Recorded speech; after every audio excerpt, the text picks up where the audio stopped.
I came to ID during a crossroads in my life where I wanted to figure out how to blend the skills that I've learned with the skills that I want. I think I recognized that there were so many large systemic problems that my background in architecture and structural engineering, they were not preparing me to solve, that I wanted to solve.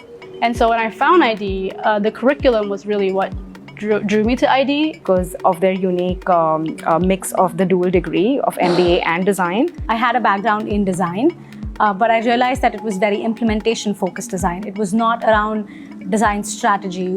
Why do we do the things we do? Why do we design the things that we do? And I thought ID was one of the schools that actively talks about this. It was very important for me to maintain that hands-on approach, and ID was for me the perfect place to marry strong foundation in systems thinking theory with that practical approach. And something just struck me as different about this place. I also wanted to take a wider view of design and not be so specific, and also a place that appreciated what I was bringing from my past and how it could sort of complement my future.